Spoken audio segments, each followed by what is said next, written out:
Minggu lalu, Jakarta menyuguhkan sebuah pemandangan yang tidak biasa. Di tengah hiruk-pikuk ibu kota, 100 kepala desa turun ke jalan. Mereka datang bukan membawa cangkul atau proposal pembangunan, melainkan spanduk, tuntutan, dan kemarahan yang menumpuk. Aksi ini segera menyita perhatian publik karena jarang terjadi para kepala desa, simbol pemerintahan paling dekat dengan rakyat, memilih turun langsung ke jalanan pusat kekuasaan. Tuntutan mereka terdengar keras dan tegas. Dana desa tidak cair, program tersendat, gaji guru honorer terancam, proyek pembangunan terhenti. Semua itu, menurut para demonstran, disebabkan oleh aturan baru yang ditetapkan Menteri Keuangan Purbaya, khususnya Peraturan Menteri Keuangan Nomor 81 Tahun ke-2025 dalam narasi yang berkembang di lapangan. Aturan ini digambarkan sebagai biang kerok yang membuat desa-desa kelimpungan dan keuangan desa seolah dicekik oleh birokrasi. Namun, pertanyaannya sederhana sekaligus mendasar. Apakah benar dana desa tidak cair semata-mata karena aturan baru tersebut? Ataukah ada sesuatu yang lebih besar, lebih dalam, dan lebih sistemik yang sedang terjadi di balik polemik ini? Tak butuh waktu lama setelah demo itu berlangsung, isu lain ikut memanas. Beredar kabar bahwa Presiden Prabowo Subianto akan mengaudit seluruh kepala desa sebagai bentuk balasan atas aksi unjuk rasa tersebut. Isu ini menyebar cepat di media sosial, grup WhatsApp perangkat desa, hingga percakapan warung kopi. Narasi ketakutan mulai dibangun. Demo dipersepsikan sebagai tindakan yang akan dibalas negara dengan hukuman kolektif. Padahal, jika ditelaah dengan jernih, narasi itu tidak berdiri di atas fakta. Tidak ada instruksi audit yang ditujukan untuk menghukum aspirasi para kepala desa.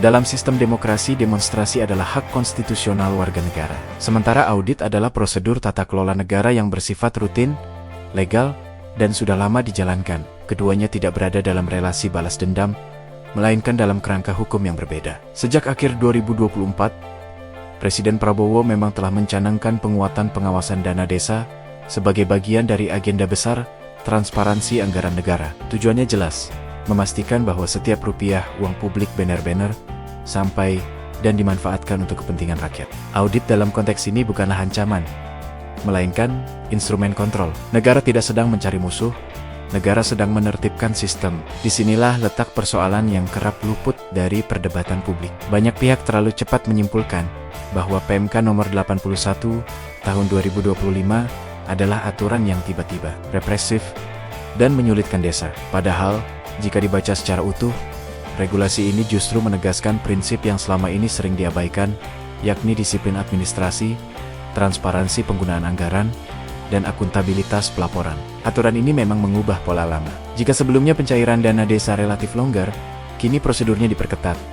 Administrasi harus rapi, laporan harus tepat waktu. Jika tenggat dilampaui tanpa alasan yang sah, dana bisa tidak dicairkan, atau bahkan hangus. Bagi sebagian kepala desa, ini terasa seperti pukulan mendadak. Sistem yang dulu permisif, kini berubah menjadi disiplin. Namun negara memiliki alasan kuat untuk melakukan perubahan ini. Selama bertahun-tahun, dana desa kerap menjadi ladang masalah.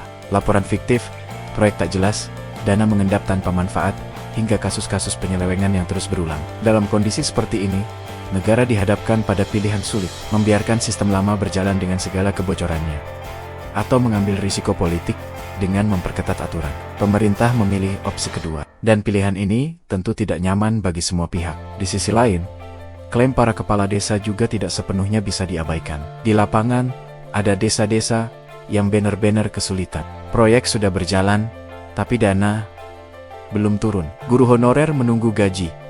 Program pemberdayaan terancam terhenti.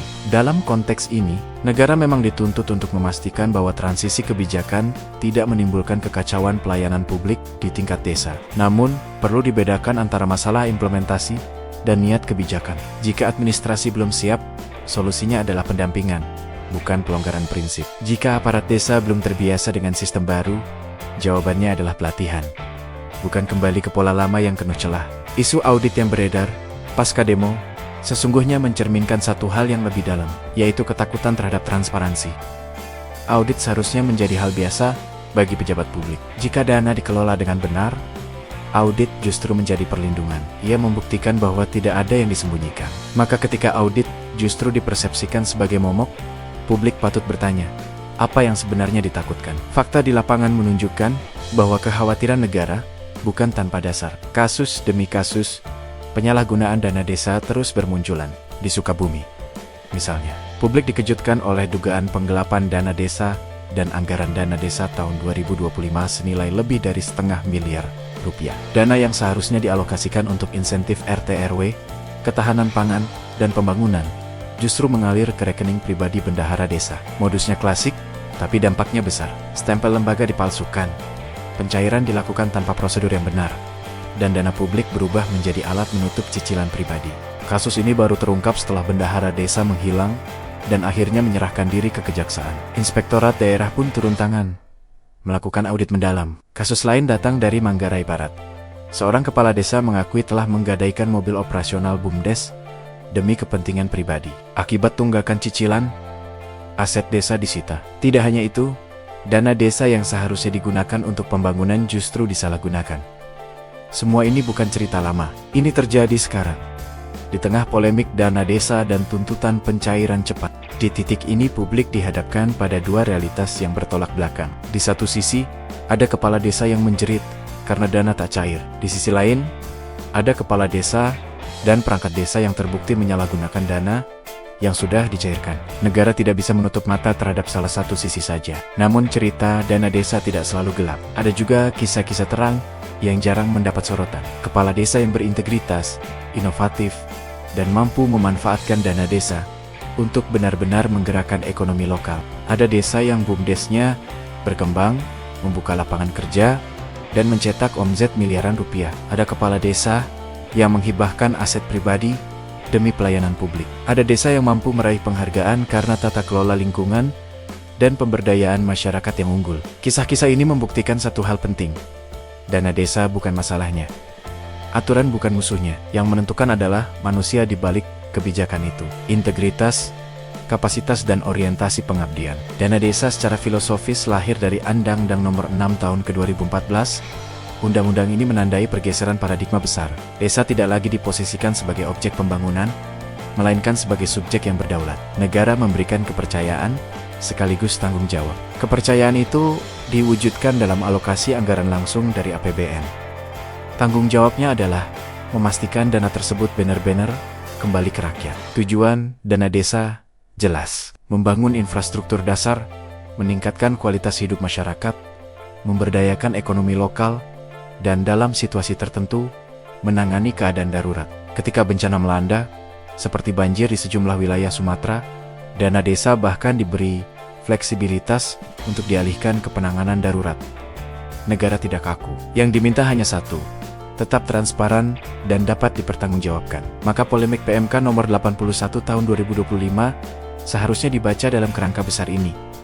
Negara sedang berupaya menata ulang tata kelola, bukan untuk mempersulit desa, melainkan untuk melindungi dana publik dari kebocoran yang selama ini dibiarkan. Setiap perubahan pasti menimbulkan resistensi. Setiap pengetatan pasti memunculkan ketidaknyamanan.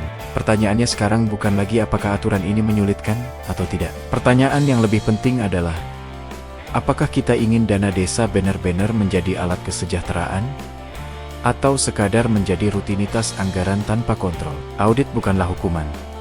Audit adalah cermin. Ia menunjukkan apa yang selama ini tersembunyi. Bagi yang bekerja jujur, audit adalah pembuktian. Bagi yang menyimpang, audit adalah peringatan bahwa negara hadir dan tidak lagi menutup mata. Demo para kepala desa adalah ekspresi demokrasi. Negara tidak boleh anti kritik. Namun pada saat yang sama, negara juga tidak boleh mundur dari upaya membenahi sistem.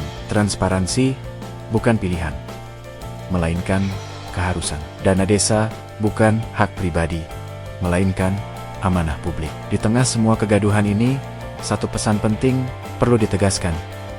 Yang jujur tidak perlu takut. Yang bekerja untuk rakyat tidak perlu panik. Aturan boleh berubah, sistem boleh diperketat, audit boleh dilakukan.